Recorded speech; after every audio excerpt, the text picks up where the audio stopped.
Tu as déjà une équipe qui est sur la crème de citron. Oui, j'ai déjà donné... tous les ingrédients. Oui. C'est une brigade très motivée que le chef Frémy a sous ses ordres aujourd'hui. Ces femmes mènent tout un combat contre le cancer. L'atelier cuisine du jour leur est dédié. Le but, adapter les recettes pour leur redonner l'envie de bien manger.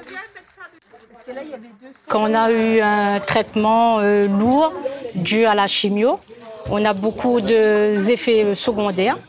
Et donc cet atelier de cuisine gratuit, ça nous permet de retrouver beaucoup de plaisir, notamment à manger et à rencontrer des personnes qui nous comprennent.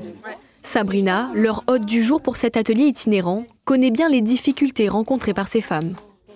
J'ai été touchée moi-même par un cancer du sein et c'est très difficile. C'est un parcours, un grand combat.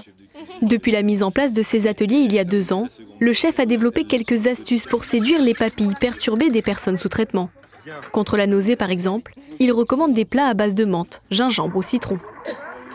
Et on va aussi cuisiner cru, c'est-à-dire qu'on va éviter les cuissons parce que les cuissons quelquefois, eh bien, ça donne des odeurs dans la cuisine qui nous saturent avant de commencer à consommer. Pour la cuisine hyperprotéinée, hypercalorique, on va rajouter des éléments dans notre cuisine pour être sûr d'avoir tous les éléments nutritifs de base qui sont protéines, glucides, lipides et puis aussi les sels minéraux qui sont importants. Donc pas de grumeaux et après je pense qu'on va le garder là. Valérie est en rémission d'un cancer qu'on lui a détecté en octobre 2022. Ces ateliers lui ont été d'une aide précieuse. Je fais partie des gens qui ont pris du poids pendant leur chimio parce que je mangeais tout le temps des petites choses, de la glace, la banane, enfin des choses qui passaient.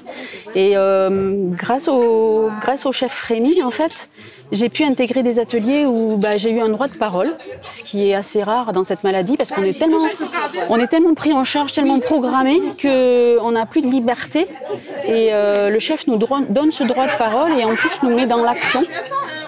Il nous permet, autour d'une convivialité, d'exprimer avec d'autres ce qu'on ressent.